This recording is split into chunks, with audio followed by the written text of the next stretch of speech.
To the BSV. To those that doesn't know, Bhante Aranavihari has been staying at the BSV Newbury for many years already, and hopefully many more years to come. And he has been a very long-term supporter of the BSV Newbury. Thank you, Bhante.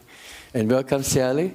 This is the first time that Sally has been visiting BSV. So Sally is over there, and Sally will be joining us for the Dana later on. And thank you, welcome to the BSV, all of you. And I wish you have a good day. Just a short few announcements. On the 22nd of January, a few weeks' time, we will be having a Lunar New Year celebrations at the center here. So Ayah Opeka will be coming on that Sunday morning to give a talk, as well as to help celebrate the Lunar New Year on the 22nd of January. There will be some cultural toasting of the salad for community lunch, so it will be nice and enjoyable to participate to as well. Then they have the Ajahn Brahmali meditation retreats, non-residentials. The application is open for those who wish to participate. Thank you. Yeah. Yes, it will be held here. That's why it's a non-residential retreat. Eh?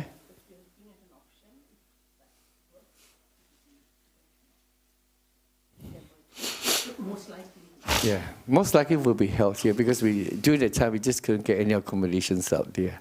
Yeah. So next year we will have it in Newbury. We look forward to that. Thank you very much. So I'll pass to Savitri to request 5 precepts.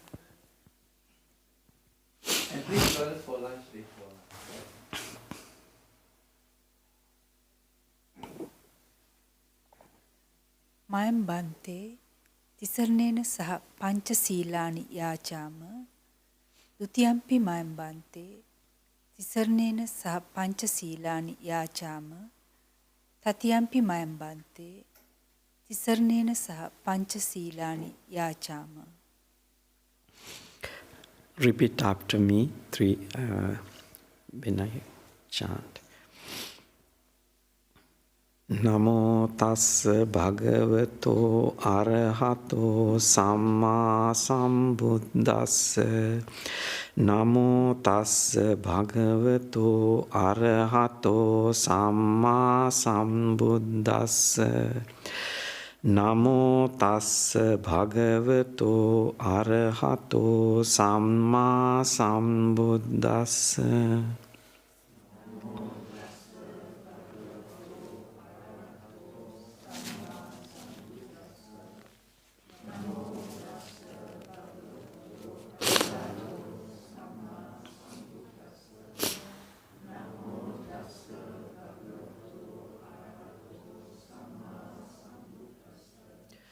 Buddhaṃ saraṇaṃ gacchāmi. Dhammaṃ saraṇaṃ gacchāmi. Saṅghāṃ saraṇaṃ gacchāmi. Dutiyampi buddhaṃ saraṇaṃ gacchāmi. Dutiyampi dhammaṃ saraṇaṃ gacchāmi.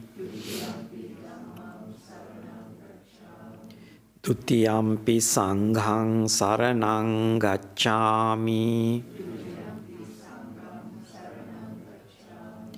Tatiyampi buddhaṃ saraṇaṃ gacchāmi. Tatiyampi dhammaṃ saraṇaṃ gacchāmi. Tatiyampi saṅghāṃ saraṇaṃ gacchāmi. Saranāgamaṇaṃ nittitaṃ. Pānāti pātā vēramaṇī sikkāpadaṃ samādhiyāmi.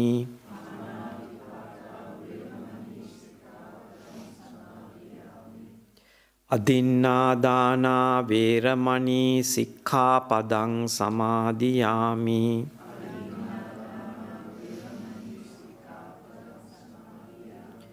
කාමේසු මිච්ඡාචාරා වේරමණී සික්ඛාපදං සමාදියාමි.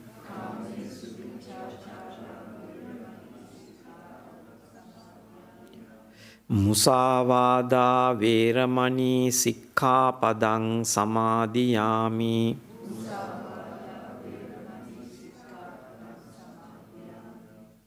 සුරාමේරය මජ්ජපමා දට්ඨානා වේරමණී සික්ඛාපදං සමාදියාමි.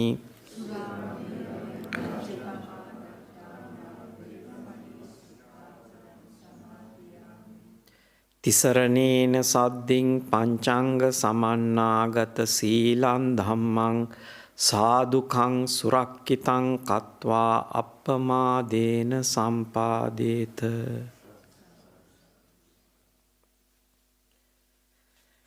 Now, recollection of Buddha, Dhamma and Sangha.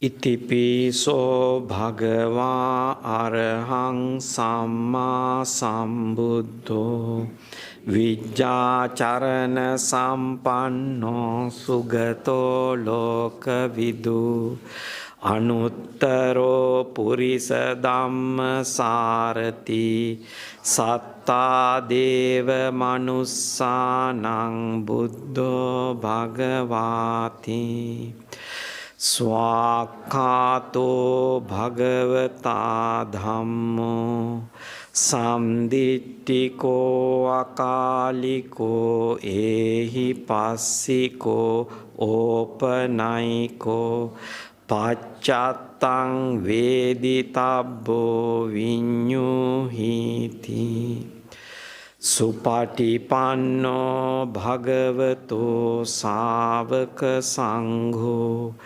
ujupatipanno bhagavato sāvaka sangho ඤායපටිපන්නෝ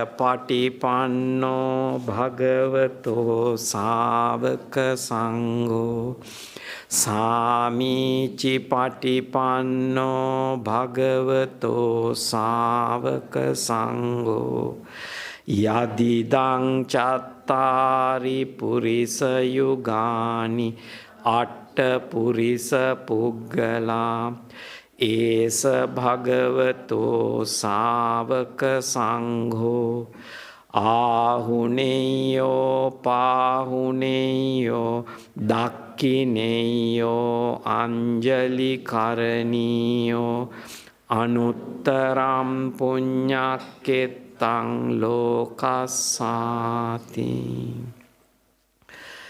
Now, the Karaniya Metta Sutta chanting.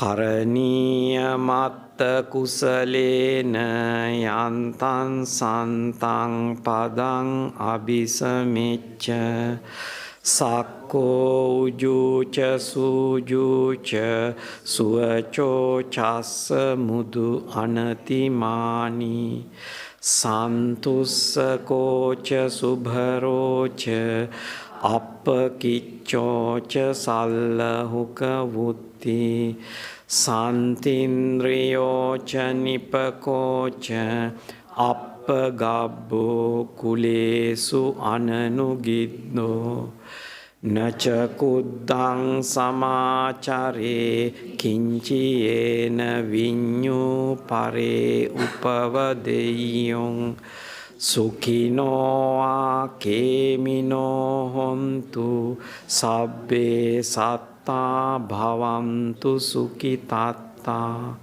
ye kecipana bhutatti tasava tavarava anavasesa digava ye mahantava Majjimarassa khanukatula dittava eva additta yecha dure vasanti avidure bhutava sambhave siva sabbe satta bhavantu sukitatta naparo parannikubbeta nati manyeta katta chinang kanchi vyarosana patigha sanya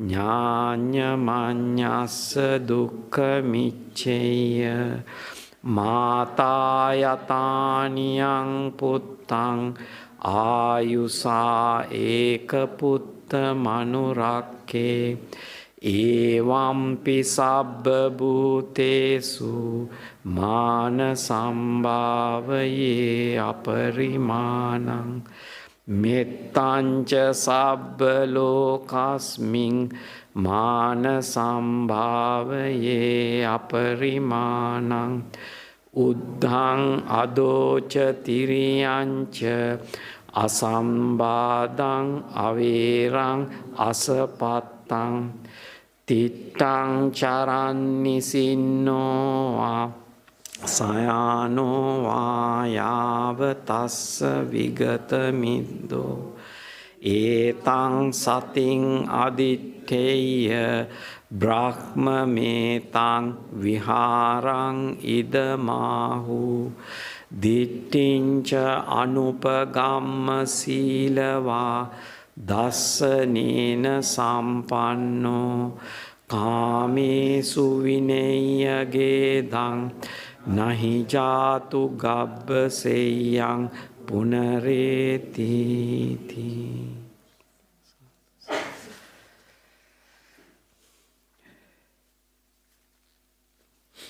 Okay, all of you are welcome to the Sunday talk. So today I will talk a little bit about this Buddhist view, so how we understand the basic Buddhism. So because sometimes most people, even they call themselves as Buddhists, they sometimes don't like some teachings of Buddhism. These are the basic Buddhist teachings. That means the Buddha's basic teachings, which is Buddha repeatedly taught people in different ways. So these are the basic teachings of Buddhism. But most people don't want to pay attention to those teachings because they say, oh, these things are not really good for our life. So we should go to something different. So they try to worship the Buddha statues and Bodhi trees and this kind of stuff. This is the just basic rituals. They much prefer to go to that kind of things, or practice something which is much more easy for them to understand. So they don't want to change the way they see this world, because Lord Buddha teach this Buddhism to show the realities of this world. So then when people start seeing those realities, their approach to their experiences change to different state. So then they understand what is going around us, what is happening, what we are experiencing. What is the base of these experiences? They start seeing this reality within themselves. If you start watching in the right way, or looking at things based on right understanding. So that's why Lord Buddha introduced the basics of Buddhism in this way. So then you can easily see Dhamma. That's what Lord Buddha say. Ehipassiko, opanaiko, pachattang veditabbu. The Buddha said, you can ask a person to come and see this. Then you can inspire a person to see these realities within themselves. So that is the purpose of teaching Dhamma. So it is directly one can see if they pay attention on the phenomena which is happening within themselves, within themselves. You can directly see these things. That's why Lord Buddha say, you can ask a person to come and see this one. So then it is possible to see a person if they pay attention they focus their attention on these realities within themselves. They clearly see. So that's why it is important to understand Dhamma in the right things related to Dhamma. As a Buddhist monk, we inspire people to see the life in this way. So recently, one of the devotees who come to our monastery, she is actually teaching in Sunday schools in Melbourne. So she says, we don't teach the children that these basic realities, but we teach other things, how to chant, how to. So if we teach the anicca, impermanence and non-self and the suffering which is always related to our consciousness, we don't teach that kind of things, because then our children may not learn their subjects, and they will not to develop their careers in future, so they will become miserable. So they're afraid to teach the truths. So that is how people's perception related to this Dhamma. So understanding how they approach this Dhamma is totally actually that is not the way how Lord Buddha inspired people to understand this Dhamma. So these people are afraid to Dhamma. The important thing is, if you teach to children this is impermanent, this is non-self, they don't understand, most of them. But few of them have that ability to take just a little bit of that teaching to keep in their mind and see through that understanding. These things are impermanent, things are subject to change. These are actually basic things you can see within yourself. If you watch, if you carefully pay attention to things arise and pass away within yourself and your experiences, how things arise and pass away, you can easily see these things within yourself. So then your relationship to your experiences change to different state. So you don't keep strong expectations related to your experiences. You are ready to let go things. So it is really helpful to avoid the unskillful mental states. Especially people fall into depression or anxiety because people expect from the world a lot of things. So the people are strongly believe their perceptions arise. They think these things should be permanent. These things should be happen according to their wishes. Because people they keep strong hopes on this natural phenomena. This phenomena always, whatever experience we have, we experience in whatever time, is always based on causes and conditions and each and every moment according to Dhamma. So if we accept, if you watch our experience, you see this truth. Because when the causes and conditions change, our experiences are changing. Our feelings, perceptions, volitions change. Time to time, when you can see in your day-to-day life, if you are a little bit mindful, not the mindfulness you develop to very higher states. Just if you have the basic mindfulness, if you watch carefully how things arise, what are the causes and conditions related to those feelings and perceptions, you see this reality within yourself.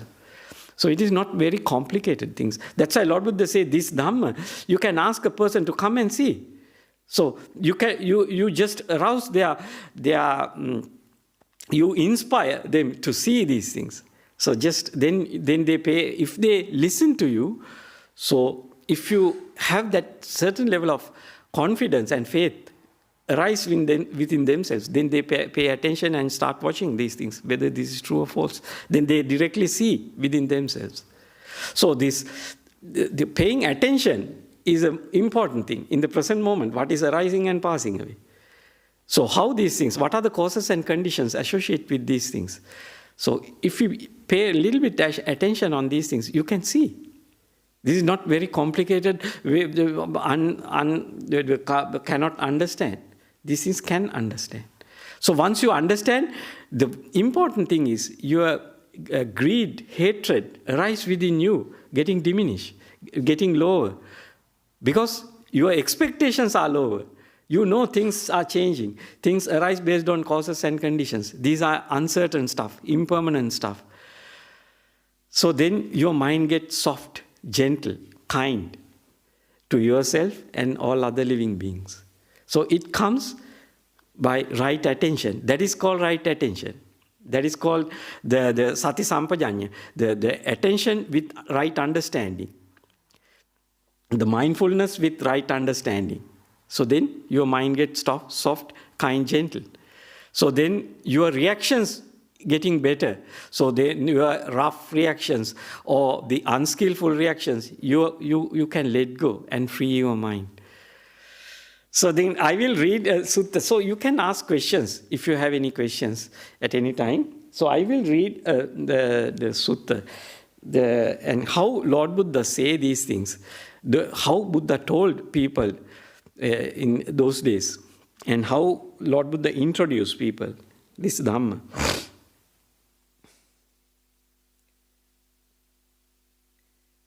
So this is a sutta which spoke to, this is how Buddha spoke to monks. So next sutta I will read how Lord Buddha spoke to lay people. So these are in very simple ways. So this is the sutta linked discourses 22.44 to 22.44. So you can, so anyone can search and find out in Sutta Central or any other website. So this is linked discourses, Samyutta Nikaya. So in Pali, Samyutta Nikaya, Khanda Vagga Samyutta, Khanda Samyutta, Mula Pannasaka, Attadipa Vagga, Patipada Sutta. Linked discourses 22.44. Number 5, be your own island, that is the Vagga, and this sutta name is practice. Patipada Sutta. So I will read this Ajahn Sujato's English translation. At Savatthi, mendicants, I will teach you the practice that leads to the origin of identity, and the practice that leads to the cessation of identity. Listen and pay close attention. I will speak. What is the practice that leads to the origin of identity? It is when an unlearned, ordinary person who has not seen the noble ones and is neither skilled nor trained in the teaching of the noble ones. They have not seen good persons. They are neither skilled nor trained in the teaching of the good persons.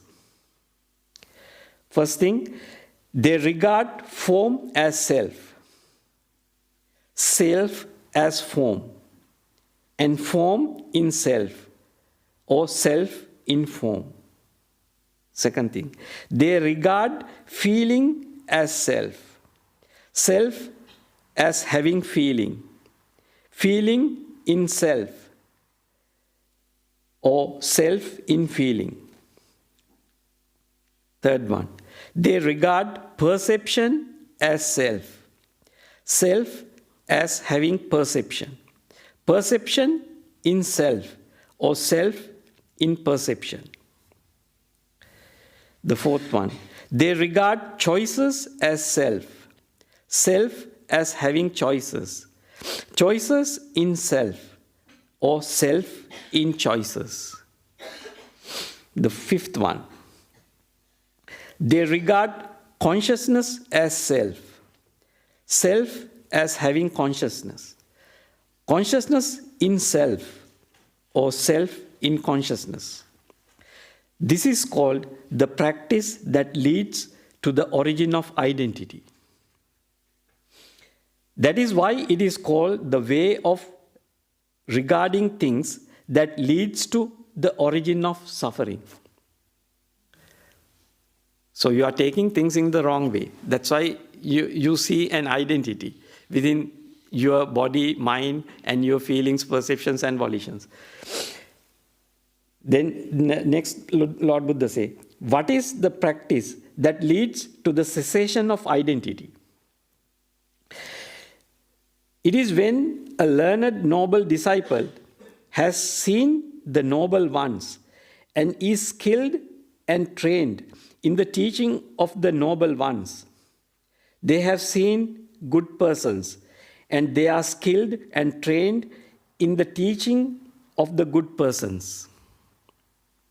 First thing, they don't regard form as self, self as having form, form in self, or self in form.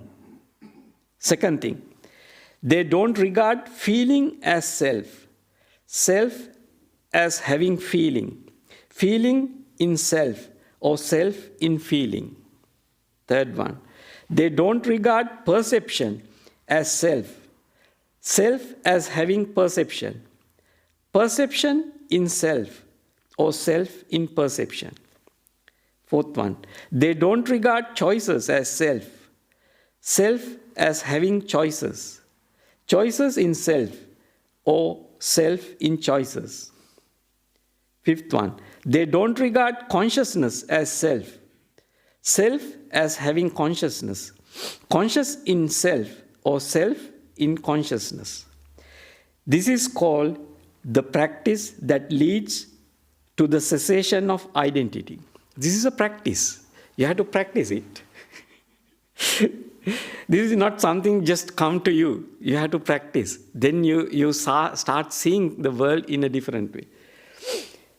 The teaching is well explained by the Buddha, visible in this very life, immediately effective, inviting inspection, relevant, so that sensible people can now know it for themselves. This is the qualities of Dhamma. This is a piece of Dhamma. This is how Lord Buddha taught us Dhamma. The Dhamma means the reality of this body and mind. How he introduced it. How he explained us to extinguish this suffering, associate with this, the consciousness. So that is the first sutta. I will read the next sutta also, then you can ask questions.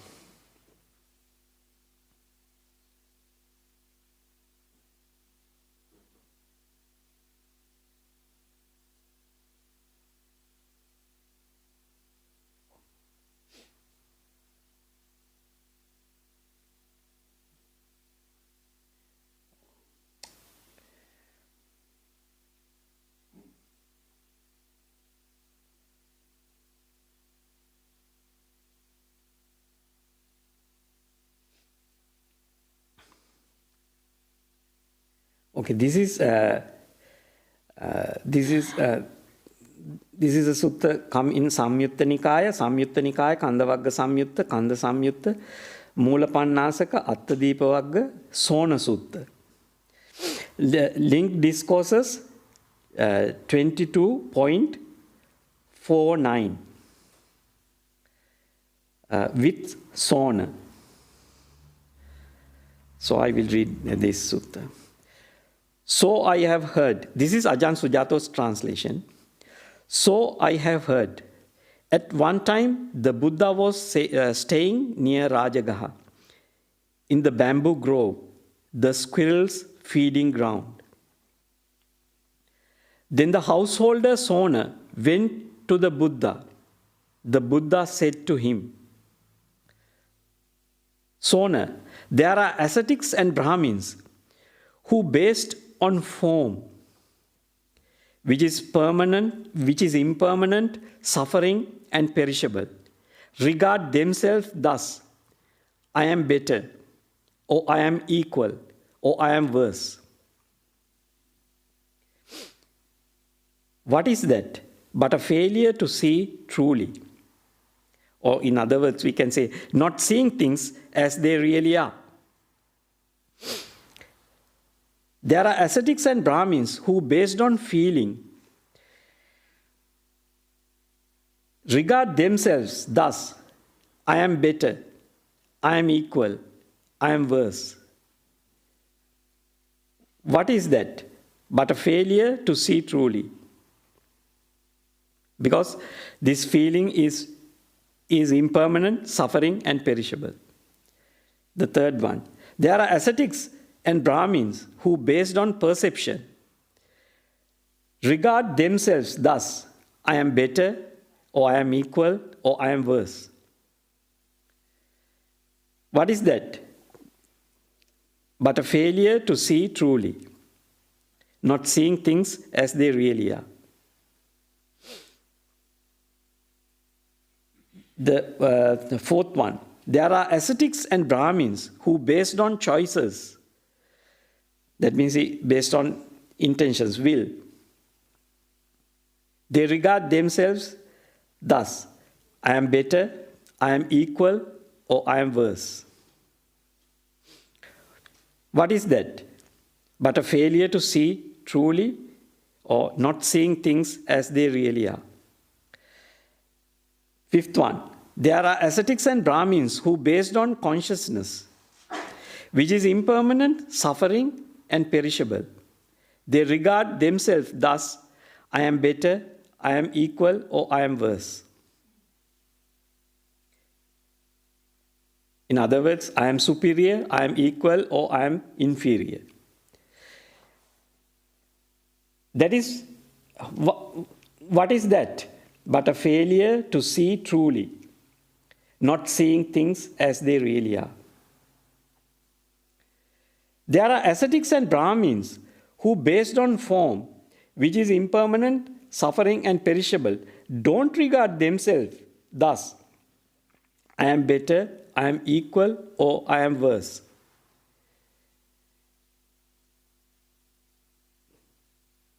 What is that but seeing truly, or seeing things as they really are?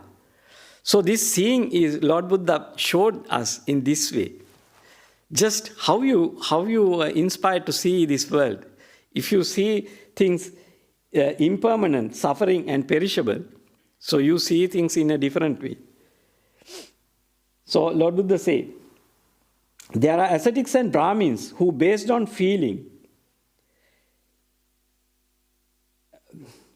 which is impermanent, suffering, and perishable, don't regard themselves thus: I am better, I am equal, or I am worse. I am superior, that means, in other words, I am superior, I am equal, or I am inferior. So why it is? Because they seeing truly, they seeing something correctly. So the ascetics and Brahmins who, based on choices, which is impermanent, suffering, and perishable, don't regard themselves thus: I am better, I am equal, or I am worse. What is that? But truly they see, seeing things as they really are. So in the same way, there are ascetics and Brahmins who, based on consciousness, which is impermanent, suffering, and perishable, they don't regard themselves thus: I am better, or I am equal, or I am worse. What is that but seeing truly, seeing things as they really are? What do you think, Sona? Is form permanent or impermanent? Impermanent, sir. But if it is impermanent, is it suffering or happiness? Suffering, sir. But if it is impermanent, suffering, and perishable, is it fit to be regarded thus: this is mine, I am this is myself? No, sir. The second question. Is feeling permanent or impermanent? Impermanent, sir. But if it is impermanent, is it suffering or happiness? Suffering, sir. But if it is impermanent, suffering and perishable, is it fit to be regarded thus? This is mine, I am this is myself. No, sir. The third thing.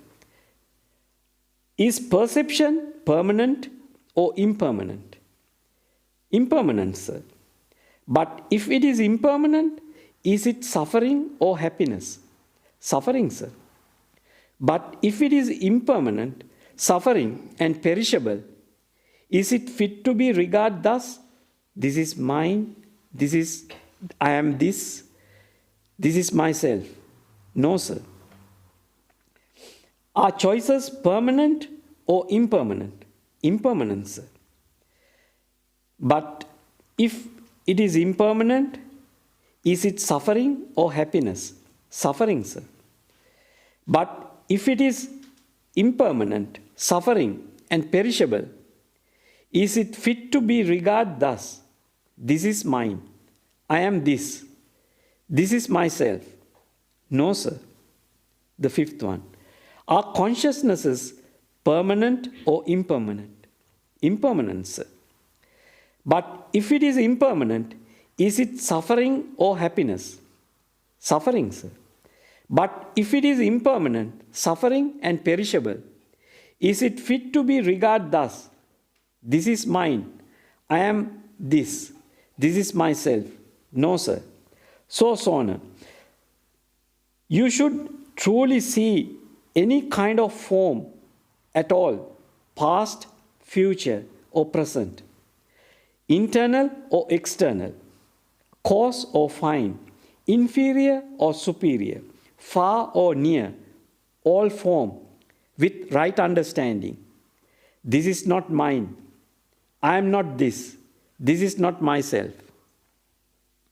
You should truly see any kind of feeling at all, past, future, or present, internal or external, coarse or fine, inferior or superior, far or near, all feeling with the right understanding. This is not mine, I am not this is not myself. You should truly see any kind of perception at all, past, future, or present, internal or external, coarse or fine, inferior or superior, far or near, all perception with the right understanding. This is not mine, I am not this is not myself. You should truly see any kind of choices at all, past, future, or present, internal or external, coarse or fine, inferior or superior, far or near, all choices with right understanding. This is not mine, I am not this is not myself. You should truly see any kind of consciousnesses at all, past, future, or present, internal or external, coarse or fine, inferior or superior, far or near, all consciousnesses with the right understanding. This is not mine, I am not this is not myself. Seeing this, a learned, noble disciple grows disillusioned with form, feeling, perception, choices, and consciousnesses. Being disillusioned, desire fades away. When desire fades away, they are freed. When they are freed, they know they are freed. They understand rebirth is ended. The spiritual journey has been completed. What had to be done has been done. There is no return to any state of existences. So this is the way how Lord Buddha explained this Dhamma to people. This is the way Lord Buddha explained this Dhamma to a layperson. So you have to understand, you have to pay attention to these basic truths and keep in mind and use it in your day-to-day life, then the relationship to the day-to-day life, whatever thing you are experiencing, and to relationship with your eye, ear, nose, tongue, body, and mind change to a different state. You gather a new knowledge related to this eye, ear, nose, tongue, body, and mind. Then your relationship or your attachment to all the experiences change to different state. So you are ready to let go. When you start letting go things, then your mind go to different state of experiences. That means you develop the skill to let go the whole five senses and bring your mind beyond the five senses. That means only the mind realm. So then you are focused only to the mind experience. Nothing there belongs to the five sense experiences, or no anymore five sense experiences, only the mind experience. You just enjoy the stillness and the mind-made objects. That means the fine material objects. You just go to that fine material realm. So you can develop your mind to those states, and you can directly experience the extinguishment of five senses and five sense consciousnesses and feelings, forms, feelings, perceptions, and volitions related to this five sense world. So once you develop to those states, you directly experience the extinguishment of five senses and all suffering related to five senses. So then you understand because once you develop to those states, you are not going to stay permanently there, because you still attach to those experiences. That's why you come back to the five senses. So when you are coming back to the five senses, you directly understand why your mind come back to this five sense world, and what are the causes and conditions behind these things. So do you directly experience these states when you go to jhana states and come back to the five sense world. So then you directly see how the wanting, craving to the five sense world existence or the experiences of five senses create suffering. So then you let go. You are no more. That is the meaning of this teaching. So Lord Buddha says, seeing this, the learned noble disciple grows disillusioned with form, feeling, perception, choices, and consciousnesses. Being disillusioned, desire fades away. These states come when you develop your mind to the higher states. First, initially, actually, you see things related to your five senses, how it creates suffering when the craving comes with the objects. So then you are inspired to let go of things in the five sense world, and then you develop your mind to beyond the five sense world. That means to totally let go the five senses. At the beginning, you let go the five sense objects come to five senses. To contemplate as anicca, dukkha, anatta, and let go the objects come to five senses. Later, you let go the whole five senses. Then you turn off the five senses and go to the mind realm. It is a different state of the different development of mind. At the beginning, you just let go the objects come to your mind, come through the five senses. And then you develop the mind to let go the whole five senses. Once you let go the five senses, no five sense objects come to your mind. Your mind is released from the five senses. So that is the jhana states. When you develop your mind to jhana states, no more five sense world objects. So then once you come back to the five sense world, you clearly see why mind want to come back to five senses. The craving related to five senses, you directly see. And then you can understand how suffering arises based on this craving to existence, craving to the enjoyment of five senses. Then you let go the five senses, and then you understand even the mind is a natural phenomena. It is this enjoyment in mind world also based on causes and conditions, and these causes and conditions change until you crave to existence. So your past karma can ripen at any stage. So if you crave to existence in whatever plane, so your past karma can ripen in those planes. So once you fed up with whatever experience you have now, that means even in jhana realms, so after some time, you don't want to have that experience. You want something better, something different. So then you go to, when the past karma comes, past karma means your past intentions ripen again. You want to do something. Like you like some food. So once you have that food daily, you don't want to have that food. So then past memory come and you go to a different choice. Then the past different choices come and you go to different choices. And you see, okay, today I will eat this thing. Now I ate this one in the past few days. And it is better to go to something else. This kind of thing, because your past karma can ripen until you exist in whatever existence. So then, if you had that basic understanding within yourself, then you reflect what are the causes and conditions behind the existence of that higher plane. Then you let go those things and go to total extinguishment.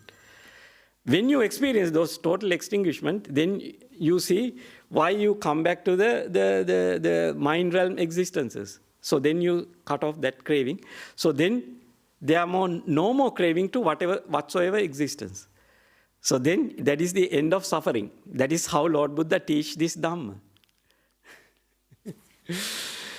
So we should understand the basics, the beginning part. So see the world as the impermanent or uncertain and suffering, and these things can't take as I, me, myself. So this is a natural phenomena. Natural causes and conditions drives each and every moment. So all these feelings, perceptions, volitions arise based on causes and conditions and each and every moment. So these are the basics. So if you keep in mind these basics, you start seeing this world in a different way. So that's why in the first sutta, Lord Buddha taught to people, that sutta says, Chakkung udapadi, jnanang udapadi, panya udapadi, vijja udapadi, aloka udapadi. Chakkung udapadi is, first you gain the vision. You start seeing this world in a different way. Then you gather a different knowledge, jnanang udapadi. Then you get a different knowledge regarding this world. Then when you have that knowledge, you know you can let go. You can let go the causes and conditions, and you can bring your mind to different states of existences. So then you're inspired to do it, and you practice the right thing and let go your five senses, and your mind go to jhana realms. Panya udapadi. Lord Buddha say panya is, most of the time, a person who attains jhanas have panya. A person who have panya can attain jhanas. That is how Lord Buddha say in some teachings. So that means the panyas, Lord Buddha's panya, the benchmark is the jhana. If you are attaining jhana, that person has the panya. So then you have to understand what is panya udapadi. When a person has panya, then they are open to vijja. They can understand the science, the reality related to this body and mind. How the craving is arise, and how craving goes to the end. When you see the realities within yourself, your mind disillusioned. So then this disillusion, and we can say the end of the ignorance. You directly know what is going on. So then you are no more fooled by the cravings arise here. You just cut off and let go, and you are released from craving. No craving, there is no reason to arise craving. If you are, when you bring the mind to those states.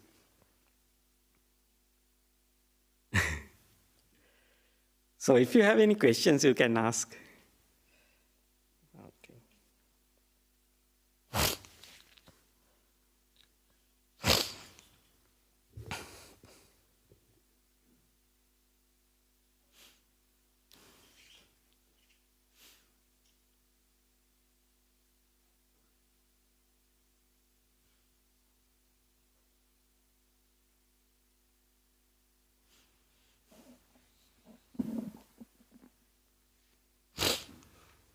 Bhante, when you say five sense world, are you referring to sight, hearing, taste? Is that what you're talking about? According to Sutta, the first sutta that Buddha gave to the monks, he was referring to 5 aggregates of arising, Panchupadanaskanda, Yeah. not 5 sense world. Yeah. So that is the main cause of suffering, Yeah. Panchupadanaskando dukkho. And he very clearly tells the monks to see there's no self in it. It is not self. That is all he says. Yeah. So it is, when you always continue to use the word 5 sense world, you get confused. I think the Buddha's teaching here is about Panchupadanaskanda, Yeah. 5 aggregates of arising. Yeah. So that's very clear. But because Buddha says, after all, suffering or dukkha is 5 aggregates of arising, and how you see it, when you see self, put self in it. Then when he speaks to Sona, the layperson, he gives a very simple thing. He says, okay, don't compare. You are better, equal lovers. Then he says, this is just to kill your ego. Don't compare. I'm better, I'm less, I'm equal. Then he says, look at things, it's all changing. Don't put yourself, you're suffering. So he's putting it in a simple way. But it all boils down to get people understand this self is only a perception, idea that a human mind has created because the way it is born. And only way for liberation is to understand how this view of self is created in your head. Once you understand how it is formed, it is Nibbana. Yeah. This understanding is a stream of happening things. That is the important thing to understand. This feelings, perceptions, volitions, that means forms, feelings, perceptions, volitions is also initially related to the 5 senses. For a human, all forms, feelings, perceptions, volitions, which mind is always engaged with, are coming from the 5 senses. So they are always indulged in the 5 sense world. They don't see the mind realm. They see the 5 sense world through their mind. So that's why the forms, feelings, perceptions, volitions talk without the eye, ear, nose, tongue, body, mind, and sight, sound, smell, taste, touches. We can't talk just without form, without feelings, without perceptions, without volitions. It is always, the Dhamma is the same thing. So when telling things in brief to the monks, so this Panchupadana can explain. So easy. But when we are inspiring people to reflect correctly, so we just focus attention to this form, this sight, sound, smell, taste, touches. These are the mostly, Then once you pay attention on these things, then you see your mentality, how you become happy, how you become unhappy. These are feelings. Then perceptions, what you understand about the external form. How your understanding changed to different states. So then you understand, your perceptions are not fixed. These are changing. Your perceptions change when the causes and conditions are changing. Then your feelings change. Then your volitions, your thinking or your intentions related to those objects also change. These are not very complicated things, These are very simple. Even a layperson can easily, directly understand these things. If they pay attention to their mind, their body, they directly understand. That's why these things are not the higher level of sati. This is the basic, the sati samprajanya. If you are mindful about your body and mind, you gain this knowledge automatically. So then your relationship to the world change to a different level. These things are uncertain stuff, not fixed stuff. And this I, me, myself notion based on delusion, we are not the realities related to our body and mind. If you take into account these realities, you see we can't claim this phenomena, the internal, external phenomena as I, me, myself. external objects or internal objects, we can't claim as I, me, myself. It is not worthy to say that. Because these things are not under I, me, myself control. Always arise based on causes and conditions. Even your mind, your perceptions, your volitions regarding external or internal objects. So then that is the simple thing that Lord Buddha teach to people. If you miss at the beginning, you miss for the whole thing. That is the first sutta. Lord Buddha say, how people get disillusioned? Just contemplating in the right way. See the things in the right way. That is what Lord Buddha explained in the first sutta. Why ascetics and Brahmins misguided and misleaded? Because they take things in the wrong way at the beginning. So they go the whole way in the wrong direction. So it is important to see in slightly different way also. You know, if a person who believes the God, when they have the experience, or if they face something difficult situations, they would say, oh, that is God's wish. So they avoid the unhappiness arise in their mind by because if they have the faith to the God, they would say, that is God's wish, I accept as it is. Because I don't have a control on this thing. The God has the control, so I accept what I get. So they don't fall into the depression or anxiety. But if a person say, that is your karma, you haven't done something good previously, that's why you fall into these states. You have to do good things. That if a person listens to this kind of thing, they fall into anxiety. Because they want to do something. They are restless. They fall into restlessness. So they want to do something good and change the world. Or I have to do something good, and then I can have a better future. There is a delusion. Because wrong understanding of Buddhism. Wrong explanation. If they believe this is the nature, these are all uncertain stuff. Whatever thing arises based on causes and conditions. So these are not I, me, myself. You just let go. But if the karma attached to yourself, it creates a lot of problems. Most people misunderstand this Dhamma and they act foolishly. So that's why it is good to take the things in the right way. So if you miss this basic Buddhism, the Buddhists miss a lot. Because they don't take these basic things in the correct way. So therefore they missed a lot and they fall into anger, hatred, delusion. Because it is based on delusion. So these are things, very, very subtle things, but you have to understand correctly. Lord Buddha repeatedly, the nice thing is, if you read 100 suttas, 99 suttas, or 95 suttas say the same thing. These basic things Lord Buddha taught everywhere. Now, how many suttas I have read the same thing here? All say the same thing. Lord Buddha introduced Buddhism, the Dhamma in this way. So this is the basic, what you can understand.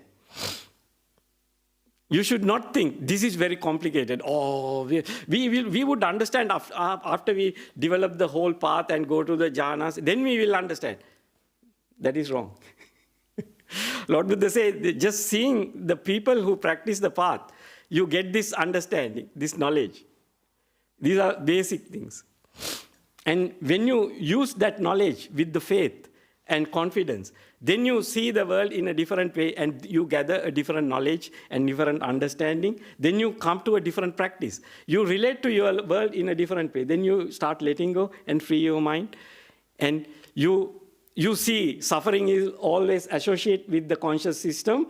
And because this conscious system creates craving. It is when you are conscious, you have feelings. When you have feelings, craving arises. If you mindfully cut off and let go these things, you are naturally fall into the intentions and the other verbal actions and bodily actions.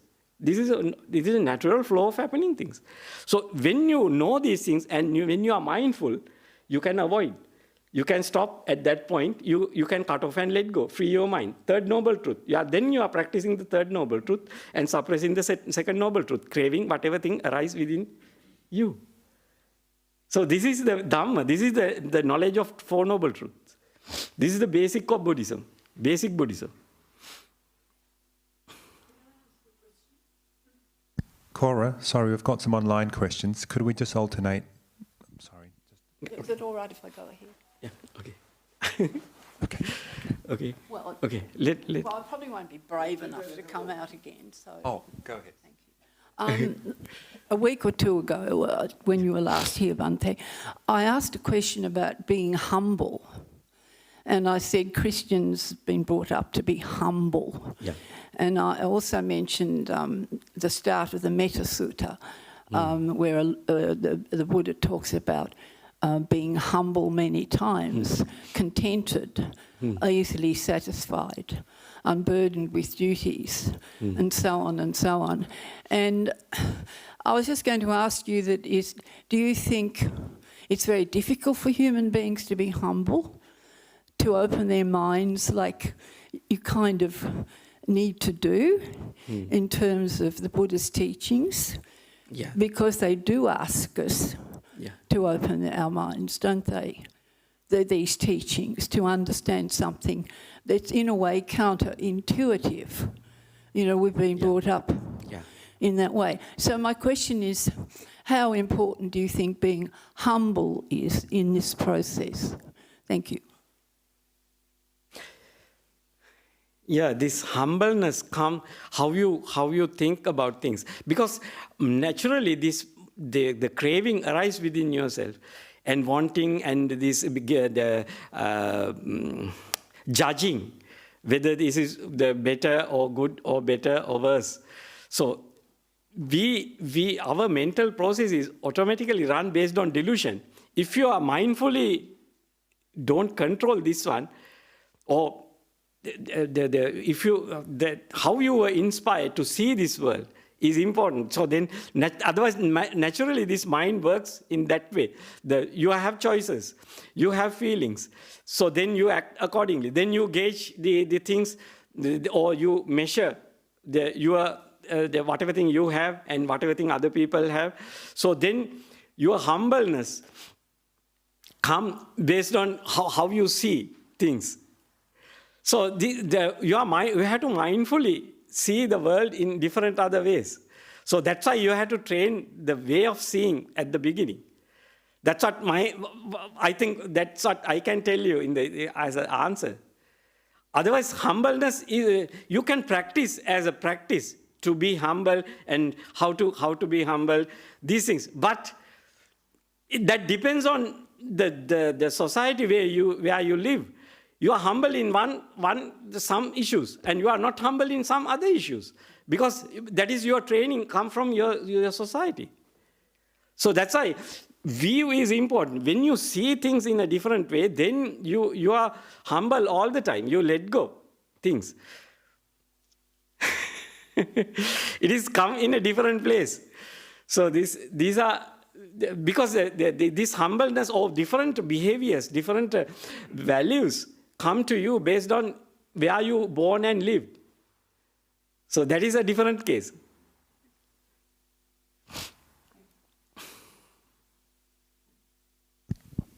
Thank you, Bhante.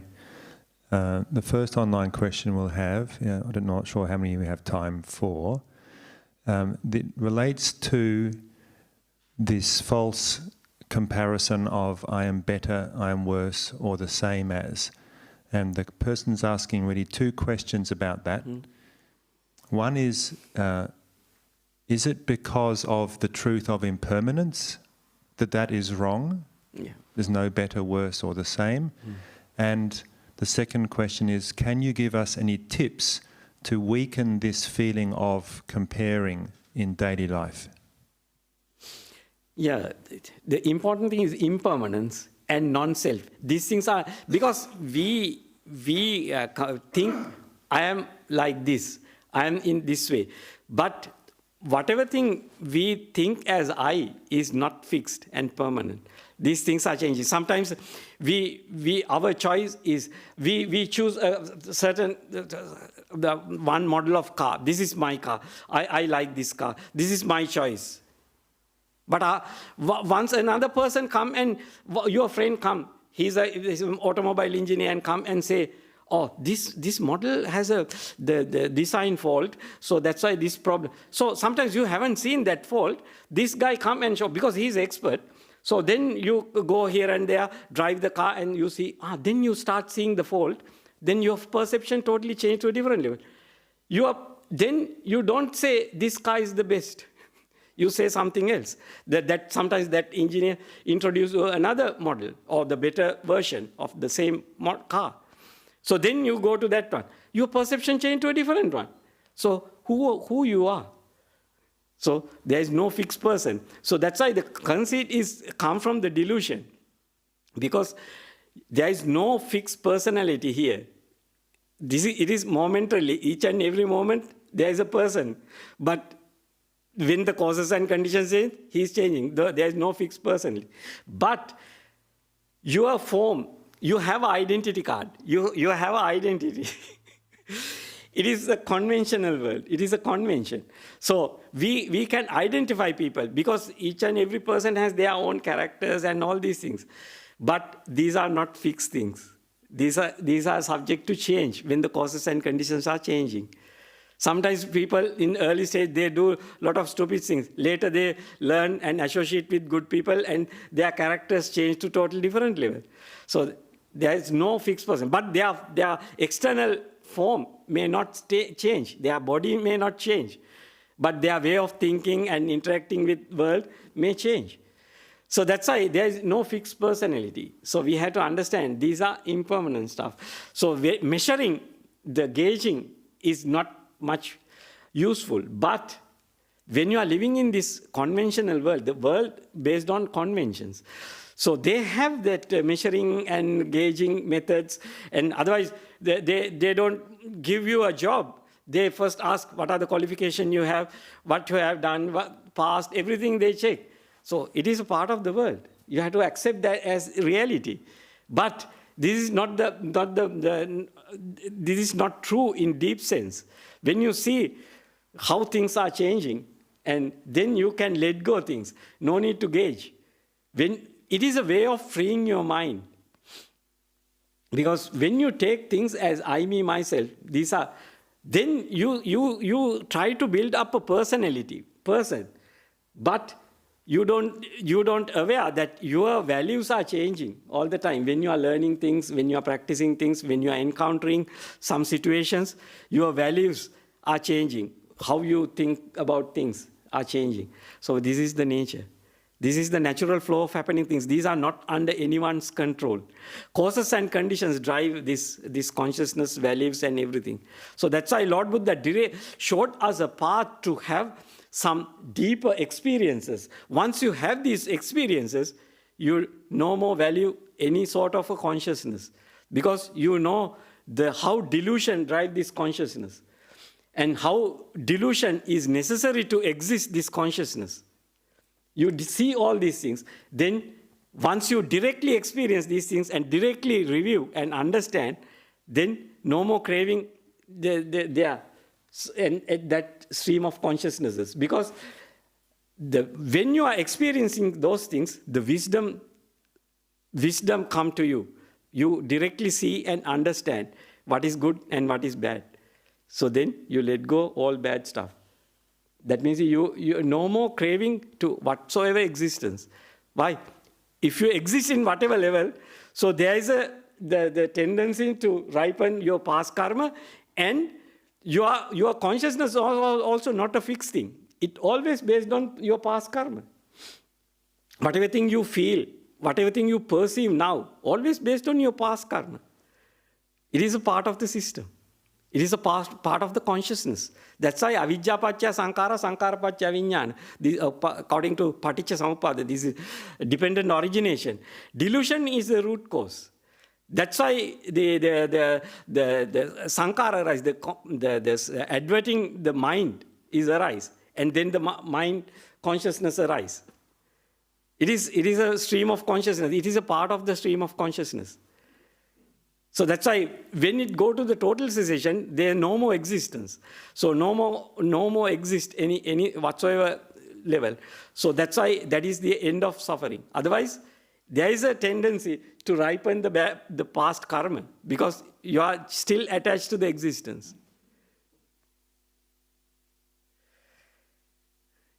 Is there any other questions? Okay. You said earlier, Yeah. you think of karma, Yeah. you increase your ego. You said that your self-view increases when you think of karma, my karma. And all. Yeah. You earlier said that. Yeah. When you say my karma, it is your self-view of self increases. Yeah. You just now said that it's a past karma, does this to me and this and that. Yeah. This is where the confusion happens. Yeah. It is confusing. No. No, it is confusing. Yeah. Now, for a mind, for me, it's like Yeah, it is good to but ask. what Buddha said is the karma works for causes and phenomena. Yeah. Through ignorance, you attach yourself into these processes and phenomena, then you suffer the consequence of karma. Yeah. So that is the message. The law of causality works for process and phenomena. Through ignorance, you get attached to these process phenomena as self, you go with it. You suffer the consequences. That is the thing you have to really understand. That is what Buddha said. This is where when you use the jargon, the words, even when you said earlier, now it's confusing. Then you said, look, those who say that God does it for us, probably it doesn't make your ego get increased. The point is this.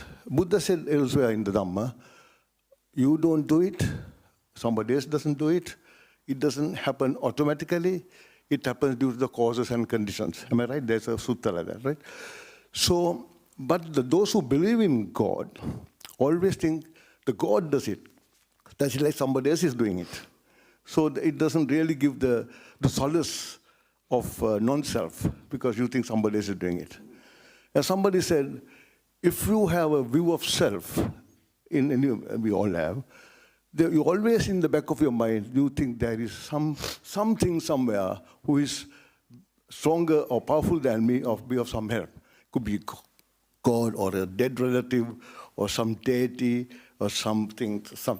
That is the way the mind works. Boils down to the view of self. Everything is due to view of self. This karma, how you interpret karma, how you do. Yeah.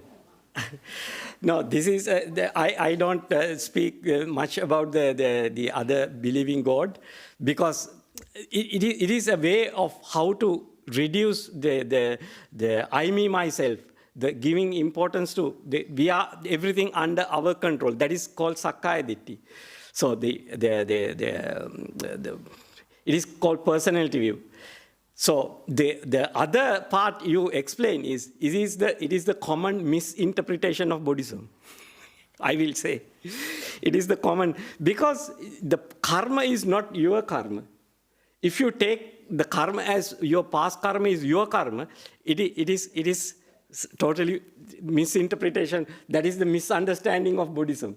Karma is not your karma. Karma arises based on causes and conditions. It is a part of the natural phenomena of this consciousness. It is a flow of happening things. So the karma in past is not your karma. It is a part of the flow. It is a part of the system.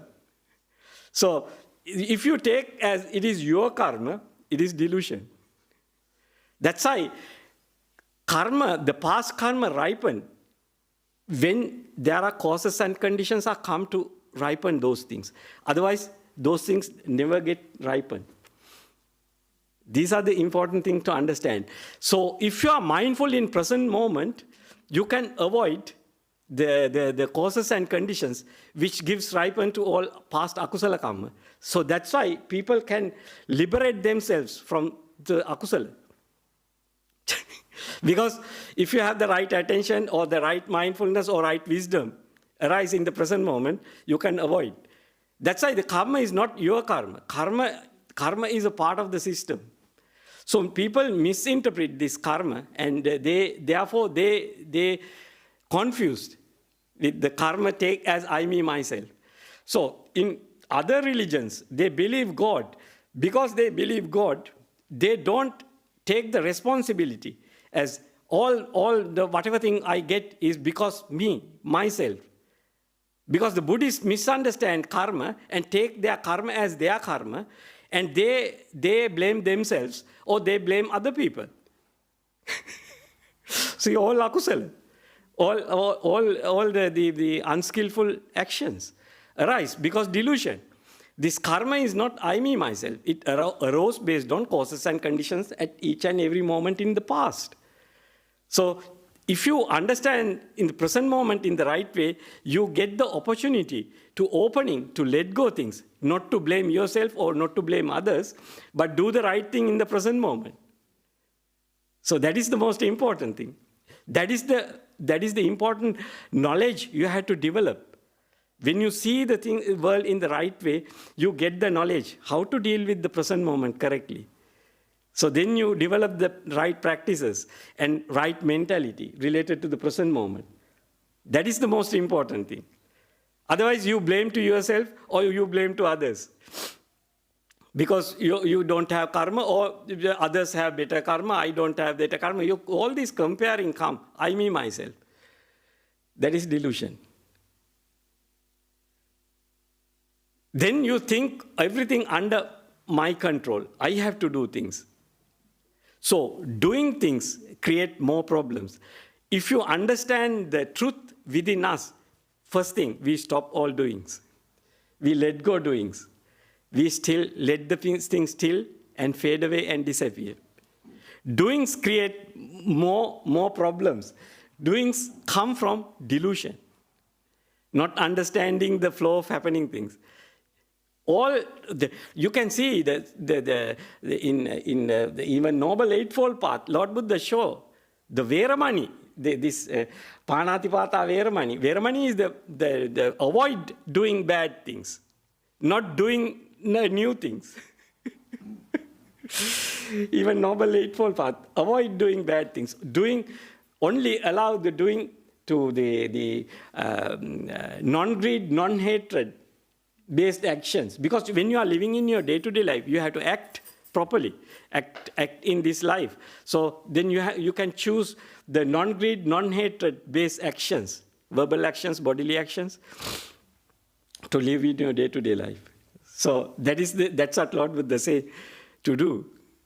So you let go. All other time, if you have nothing to do, you just stop doing, stop thinking, stop planning, stop go to future. In calming down, let go, go to the stillness. So then it is stopping things, not doing things. Doings come from delusion.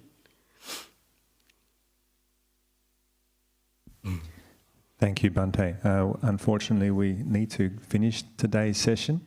We've gone a little bit over time, but thank you for your answers very much, Bhante. I'd just like to share one comment from online that relates to the topic of humility that was asked about before and talked about a little bit before.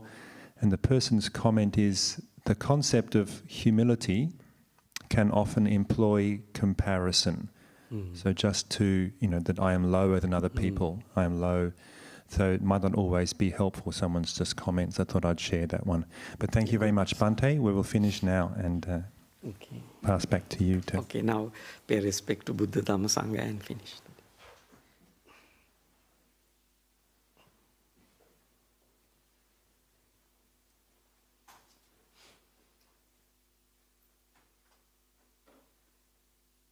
Arahang Samma Sambuddho Bhagava Buddhang Bhagavantang Abhivadi Swakhato Bhagavata Dhammo Dhammang Namassami Supatipanno Bhagavato Savaka Sangho Sanghang Namah